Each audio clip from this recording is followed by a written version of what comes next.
ओम नमो भगवते वासुदेवाय। जय Shri Krishna. Can we attain perfection simply by giving up our duties? क्या केवल संसार छोड़ देने से मनुष्य मुक्त हो जाता है?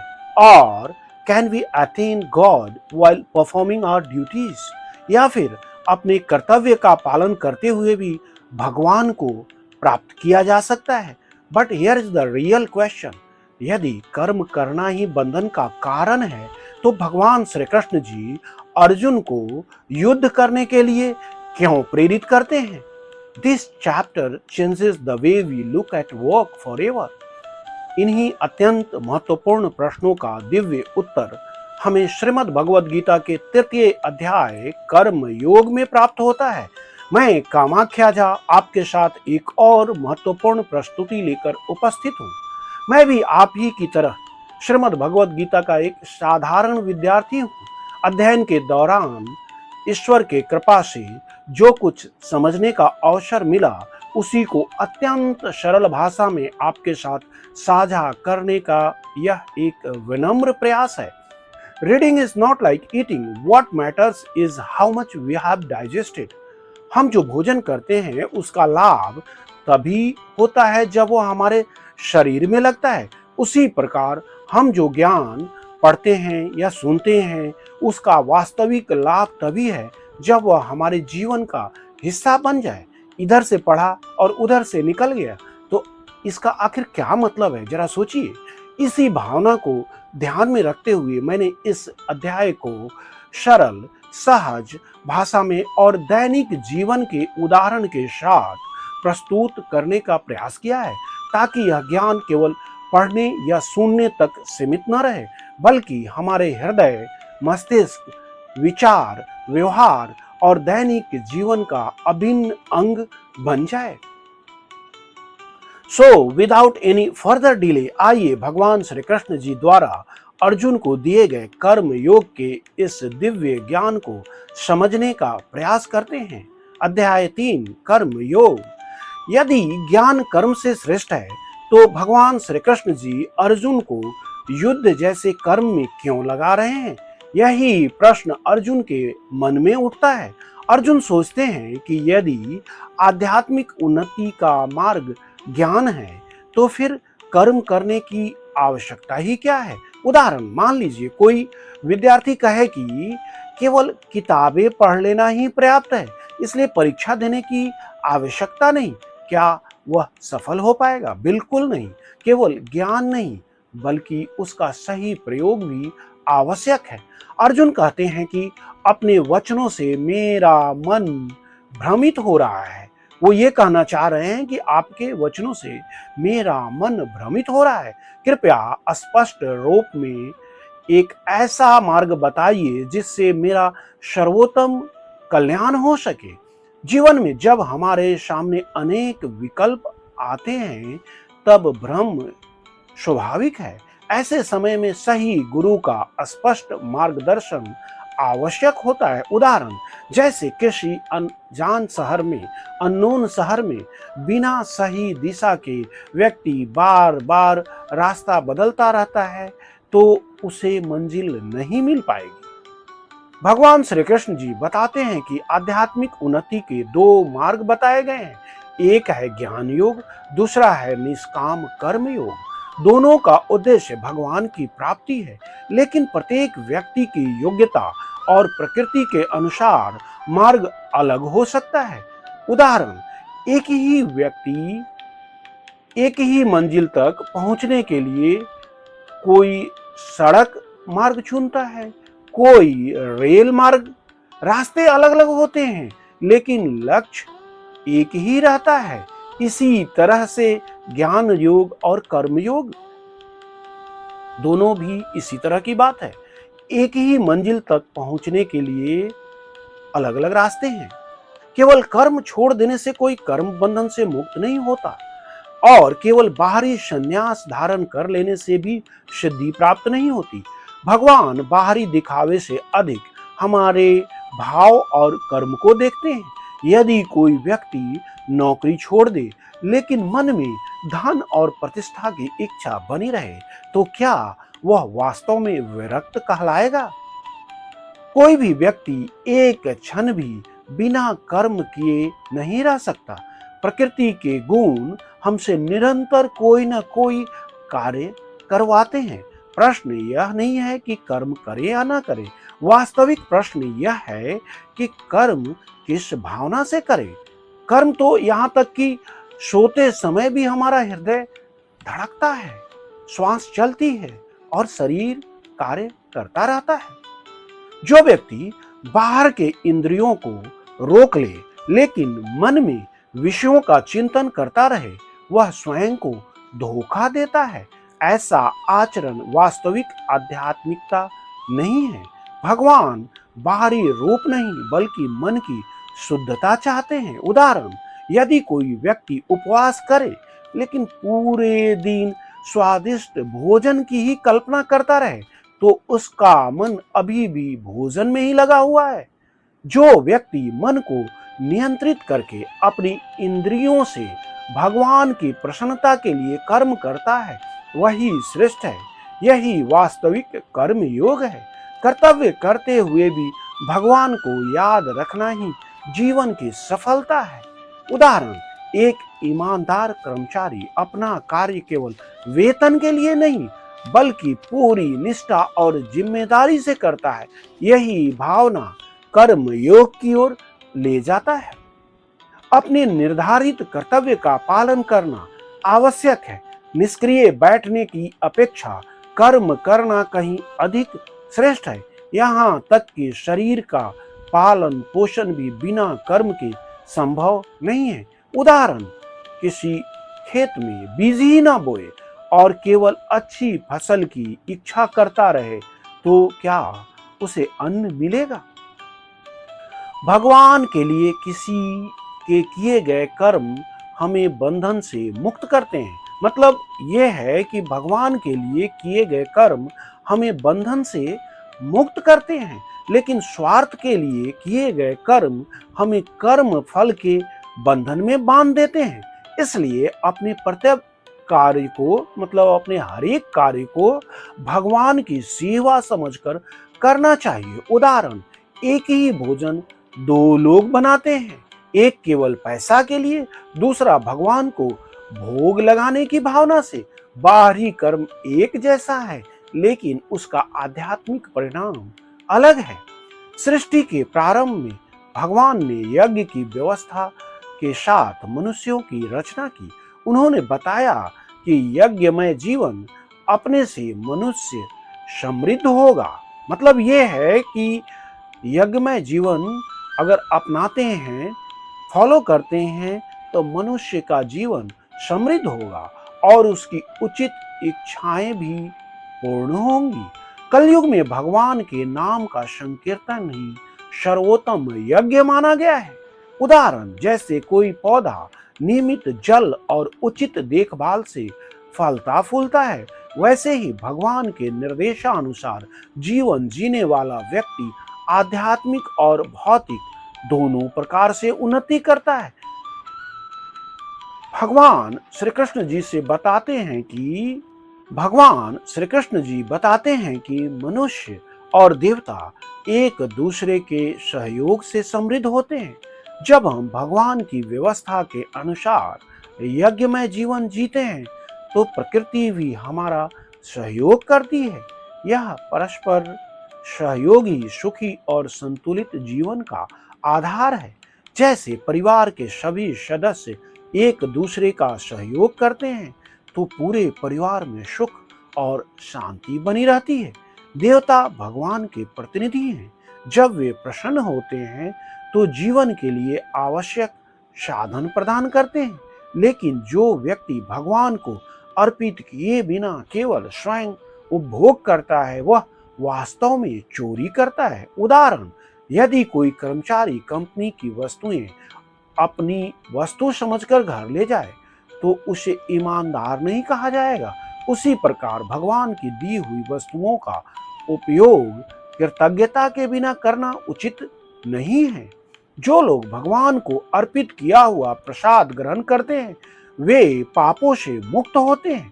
लेकिन जो केवल अपने स्वाद और स्वार्थ के लिए भोजन बनाते हैं, वे अनजाने में भी कर्म बंधन बढ़ाते हैं। इसलिए भोजन भी भगवान को अर्पित करके प्रसाद रूप में ग्रहण करना चाहिए।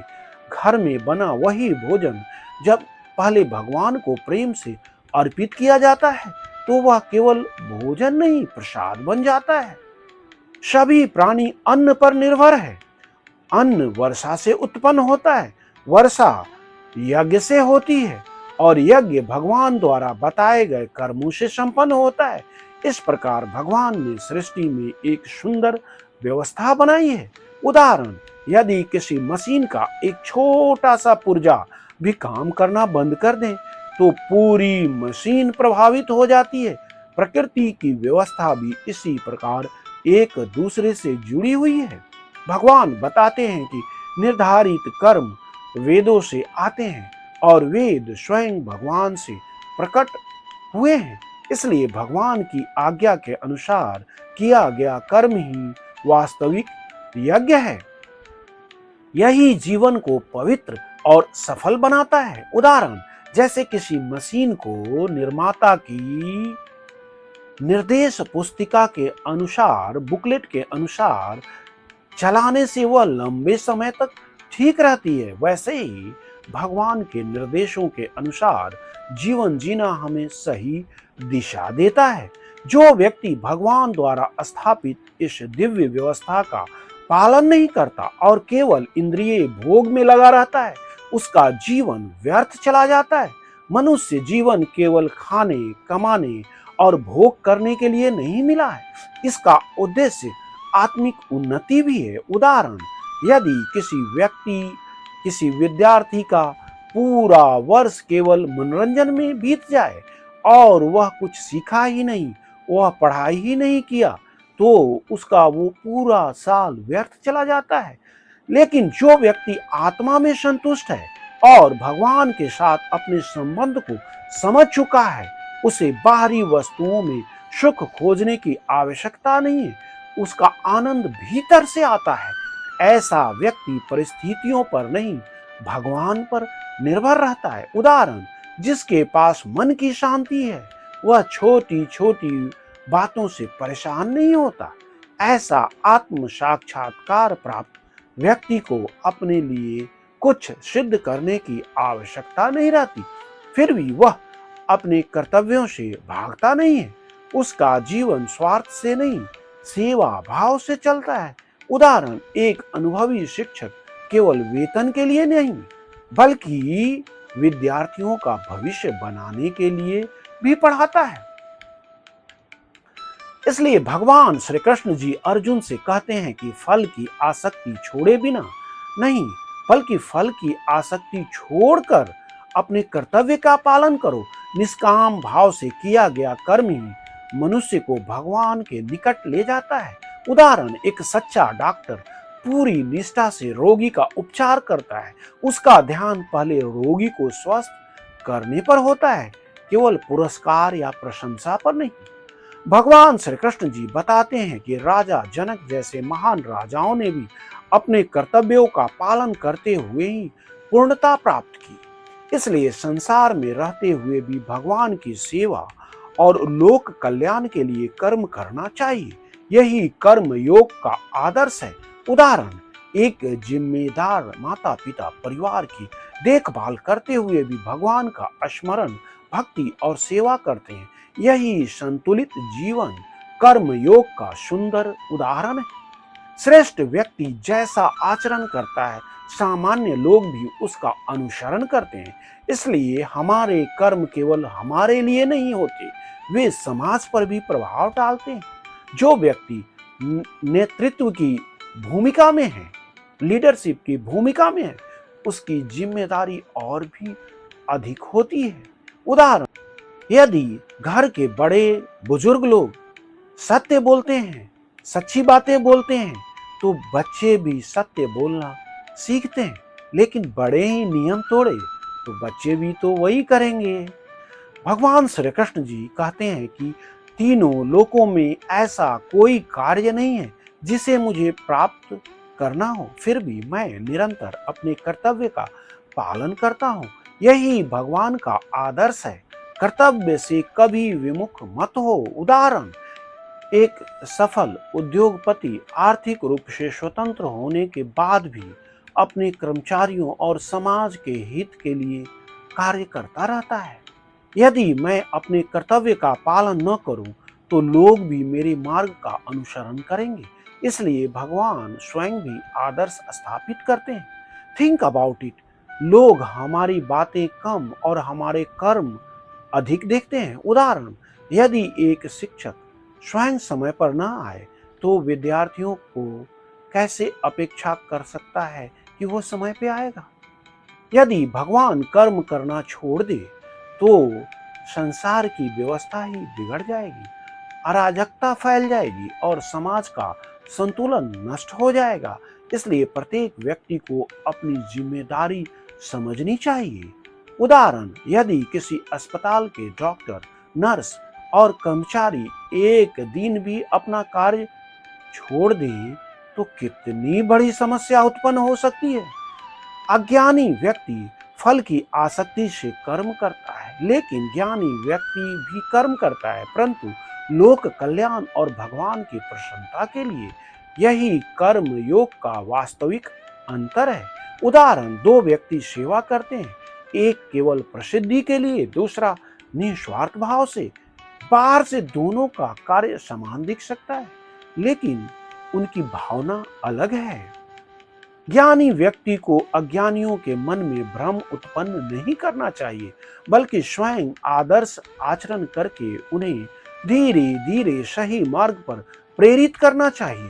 परिवर्तन उपदेश से नहीं, उदाहरण से अधिक आता है। उदाहरण, यदि किसी बच्चे में बुरी आदत है, तो केवल डांटने के बजाय स्वयं अच्छी आदत अपनाना अधिक प्रभावशाली होता है। प्रकृति के तीन गुणों द्वारा ही सभी कर्म संपन्न होते हैं, लेकिन अहंकार के कारण मनुष्य सोचता है, मैं ही सब कुछ कर रहा हूँ। यही भ्रम बंधन का कारण बनता है। उदाहरण, एक कार बहुत अच्छी चलती है, लेकिन उसका श्रेय केवल स्टीयरिंग को नहीं दिया जा सकता। ईंधन, चालक, इंजन, अनेक चीज मिलकर उसे चलाते हैं। ज्ञानी व्यक्ति समझता है कि प्रकृति के गुण ही गुणों में कार्य कर रहे हैं, इसलिए वह अहंकार या आसक्ति में नहीं फंसता।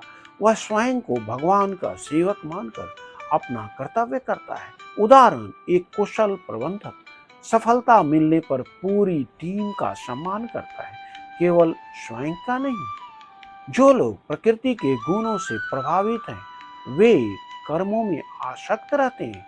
ज्ञानी व्यक्ति को उनका उपहास नहीं करना चाहिए।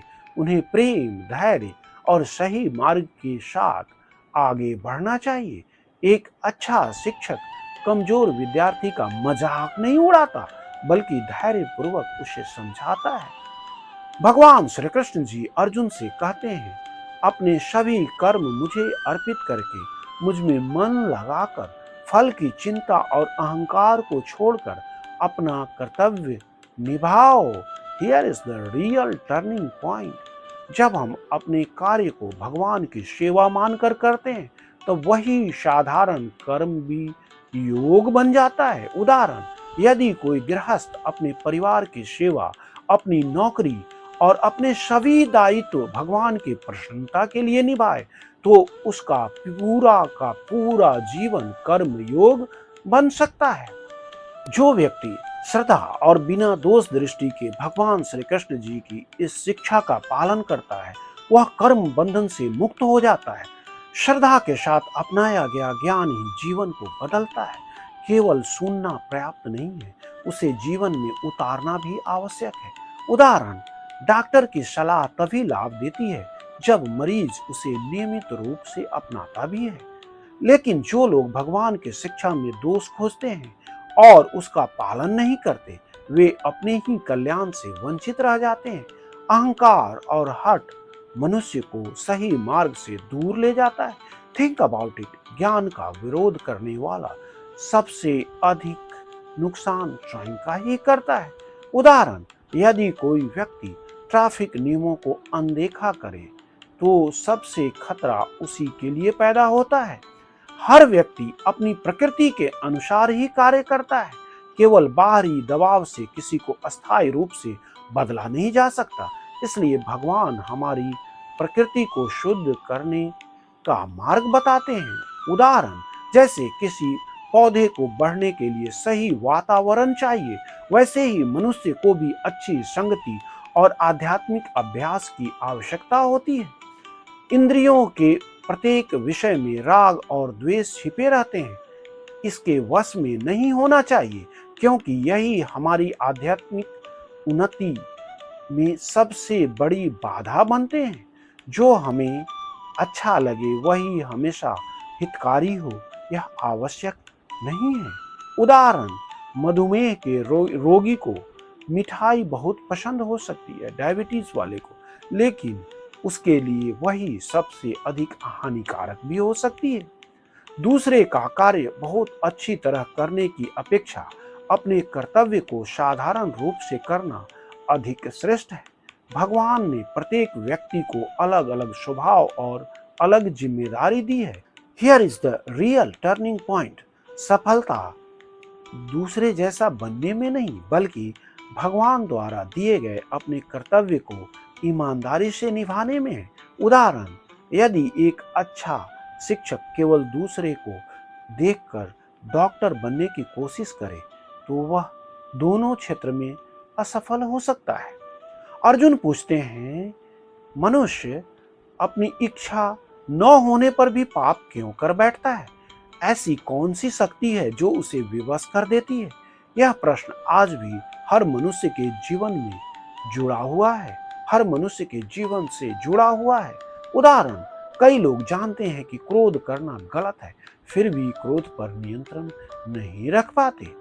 भगवान श्री कृष्ण जी उत्तर देते हैं, कामना और उससे उत्पन्न होने वाला क्रोध ही मनुष्य का सबसे बड़ा शत्रु है। रजोगुण से उत्पन्न यह कामना कभी संतुष्ट नहीं होती। उदाहरण, जैसे आग में घी डालने से आग और बढ़ती है, वैसे ही अनियंत्रित इच्छाएं पूरी होने पर भी समाप्त नहीं होती, बल्कि और बढ़ती जाती है। कामना ज्ञान को ढक देती है, जैसे धुआं अग्नि को, धूल दर्पण को और गर्भ शिशु को ढक देता है, उसी प्रकार कामना हमारी बुद्धि को ढक देती है। इसलिए सही निर्णय लेना कठिन हो जाता है। उदाहरण, क्रोध में लिया गया निर्णय अक्सर बाद में पछतावे का कारण बनता है। यह कामना मनुष्य के ज्ञान की नित्य शत्रु है। यह कभी संतुष्ट नहीं होती और निरंतर अधिक की इच्छा करती रहती है। इसलिए इसे नियंत्रित करना आवश्यक है। उदाहरण, यदि नमक मिला हुआ पानी पीते जाएं तो प्यास बुझने के बजाय और बढ़ती जाती है। कामना का निवास इंद्रियों, मन और बुद्धि में होता है, वहीं से यह हमारे विवेक को प्रभावित करती है। इसलिए केवल बाहरी नियंत्रण पर्याप्त नहीं है, मन और बुद्धि की शुद्धि भी आवश्यक है। उदाहरण, यदि किसी पेड़ की केवल शाखाएं काट दी जाए और जड़ न हटाई जाए तो वह फिर उग आता है। इसलिए भगवान श्री कृष्ण जी कहते हैं, सबसे पहले इंद्रियों को नियंत्रित करो, धीरे धीरे कामना रूपी इस शत्रु पर विजय प्राप्त करो। आत्म संयम आध्यात्मिक जीवन की पहली सीढ़ी है। उदाहरण, यदि हम छोटी छोटी बुरी आदतों पर समय रहते नियंत्रण कर लें तो वे भविष्य में बड़ी समस्या नहीं बनती।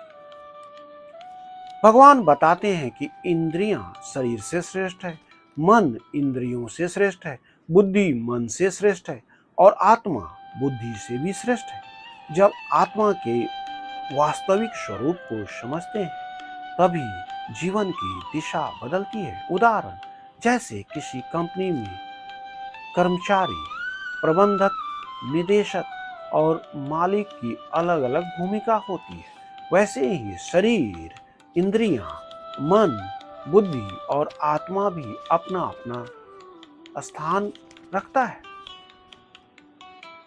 अंत में भगवान श्री कृष्ण जी अर्जुन से कहते हैं, आत्मा की शक्ति को पहचानो, बुद्धि के द्वारा मन को स्थिर करो और इस दुर्जेय शत्रु कामना पर विजय प्राप्त करो। This is the final message of chapter 3। वास्तविक युद्ध बाहर के शत्रुओं से पहले अपने भीतर की अनियंत्रित इच्छाओं पर विजय प्राप्त करना है। उदाहरण, जो व्यक्ति अपने क्रोध, लोभ और अनियंत्रित इच्छाओं पर नियंत्रण प्राप्त कर लेता है, वही जीवन का वास्तविक विजेता कहलाता है। इस तरह आज हमने श्रीमद् भगवद गीता के 3 अध्याय कर्म योग का अध्ययन किया। इस अध्याय में भगवान श्री कृष्ण जी ने स्पष्ट किया है कि कर्म छोड़ना समाधान नहीं है। The real solution is not to give up work but to purify the purpose behind our work. जब हम अपने कर्तव्यों को निष्काम भाव से भगवान श्री कृष्ण जी की प्रसन्नता के लिए करते हैं, तो वही साधारण कर्म योग बन जाता है और यही कर्म हमें कर्म बंधन से मुक्त करके आध्यात्मिक उन्नति की ओर ले जाता है। Think about it. हम प्रतिदिन अनेक कार्य करते हैं। यदि उन्हीं कार्यों को भगवान की सेवा समझकर किया जाए, तो हमारा पूरा जीवन ही एक साधना बन सकता है। यदि आपको यह प्रस्तुति उपयोगी लगी हो, तो कृपया इसे अपने परिवार, मित्रों और अन्य जिज्ञासुओं के साथ अवश्य साझा करें, ताकि भगवान श्री कृष्ण जी का यह दिव्य संदेश अधिक से अधिक लोगों तक पहुंच सके। हरे कृष्ण, जय श्री कृष्ण। आपका अपना ही कामाख्या झा।